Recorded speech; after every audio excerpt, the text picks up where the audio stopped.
चलिए आज का क्लास स्टार्ट करते हैं। और आज का जो क्लास है इसमें आपको सिर्फ प्रैक्टिस करना है। प्रैक्टिस के लिए क्वेश्चन रहेगा और इसका जो आंसर है इसका डिस्क्रिप्शन में लिंक दिया हुआ है, उसमें आप आंसर देख सकते हैं। वो पूरा वीडियो आपको मिल जाएगा। तो ये आप लोगों के लिए 5 क्वेश्चन लेके आए हैं जो कि केवल आपको प्रैक्टिस करना है। ये नंबर सिस्टम से है जो कि किस पर आधारित है, यहाँ पर देख लीजिए। ये जो होगा योग, अंतर एवं गुणा पर आधारित प्रश्न है। 5 प्रश्न है। इस तरह से इससे 2 सेट पहले भी चल चुका है, ये तीसरा सेट है। आपको कम से कम 10 मिनट का टाइम देना है और इसको बना लीजिएगा। जो नहीं बनेगा डिस्क्रिप्शन में लिंक है, इसका वीडियो देखिए और आंसर। तो सबसे पहले चलिए आज का 5 क्वेश्चन देखते हैं क्या है। तो पहला जो क्वेश्चन क्या है, यदि किसी संख्या के 60% में से 60 घटाने पर कोई संख्या लीजिएगा, उसका 60% कीजिएगा, उसमें से 60 घटाने पर कितना प्राप्त होता है, शेष भी 60 आता है, मतलब 60 प्राप्त होता है। बोलिए घटाने पर, है ना, शेष जो आएगा यानी कि बराबर 60 आता है। तो संख्या बताइए। आपके सामने पहला ऑप्शन 120, दूसरा 150, तीसरा 180 और चौथा 200 है। ठीक है, इसको बना लीजिएगा और टाइम नहीं होता है तो फिर स्क्रीनशॉट लेके रखिए, फिर बनाइए। ठीक है, तो ये क्वेश्चन है। बहुत किसी का इतना में ही आंसर आ गया होगा, सिंपल सोच लिए होंगे, है ना।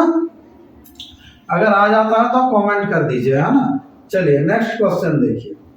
अगला क्वेश्चन क्या है, 2 संख्याओं का योग 42 है। 2 संख्या है, उसका जो योग है कितना है, 42 है, तथा उनका गुणनफल जो दिया हुआ है 437 है, 437 है।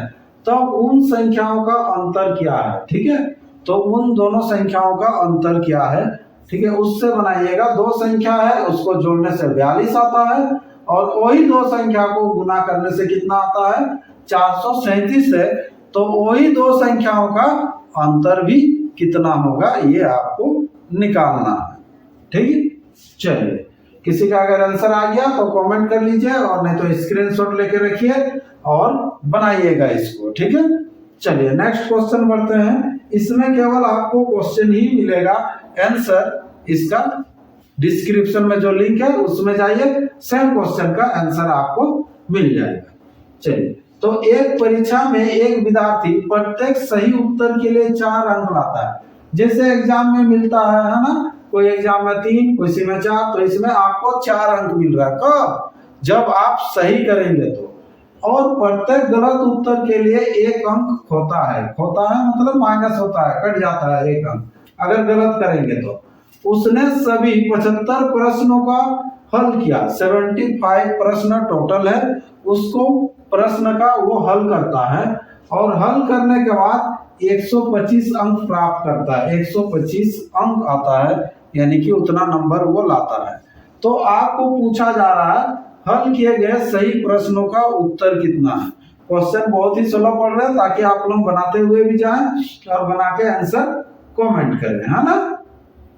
तो टोटल प्रश्नों का संख्या 75 है। सही करेंगे तो 4 नंबर मिलेगा, गलत करेंगे तो 1 नंबर कट जाएगा। और ले देके जो आपके पास जो नंबर आएगा 125 नंबर आ रहा है। तो सही आप कितना किए हैं उसको कमेंट करना। चलिए नेक्स्ट क्वेश्चन बढ़ते हैं। अगला क्वेश्चन है क्वेश्चन नंबर 4 क्या है, 2 संख्याओं का गुणनफल 336 है। देखिए ये चैप्टर ही वो है, योग, अंतर एवं गुणा पर ही आपको आधारित प्रश्न दिए रहे हैं। तो उस तरह से ही आपको क्वेश्चन मिलेगा। 2 संख्याओं का गुणनफल 336 है, यदि उनका योग जो होगा उनके अंतर से 32 अधिक है। 32 जो होगा अधिक होगा किससे, अंतर से। तो वह संख्याएं क्या है, तो ऑप्शन का थ्रू से भी आप बना सकते हैं। ये ऑप्शन से भी इजी बनेगा। ठीक है, 2 संख्या है, गुना करके देख लीजिए 336 किस में आ रहा है। ठीक है, फिर योग कीजिएगा, उनका फिर अंतर कीजिएगा और अंतर से 32 अधिक होना चाहिए योग। ठीक, चलिए अगला क्वेश्चन बढ़ते हैं। नेक्स्ट क्वेश्चन जिसका नहीं हुआ स्क्रीनशॉट लेके रखिए। लास्ट क्वेश्चन देखिए, एक विद्यार्थी ने जितने सवाल सही हल किए उसके 2 गुने गलत हल किए। ठीक है, अभी जिस तरह से 3 नंबर शायद क्वेश्चन पढ़ रहे थे उसी टाइप के ये एक विद्यार्थी ने जितने सवाल सही हल किए उससे 2 गुना गलत हल, क्या गलत 2 गुना कर दिया। यदि उसने 48 सवालों का हल किया तो सही हल किए गए सवालों की संख्या कितनी है। इसको रेशियो में भी बांट सकते हैं, इधर 1 तो उधर 2, टोटल हो गया 3 से भाग दीजिए, ठीक है 16 इसका आंसर आना चाहिए, लेकिन आप लोग प्रोसेस में बना लीजिएगा। तो ये 5 क्वेश्चन था, ठीक। तो इस 5 क्वेश्चन का आप कमेंट कर दीजिए इसी में आंसर, ठीक है। और नहीं बनता है तो डिस्क्रिप्शन में जो लिंक दिया हुआ है, ठीक है, उसमें जाके ये 5 क्वेश्चन बना सकते हैं, देख सकते हैं।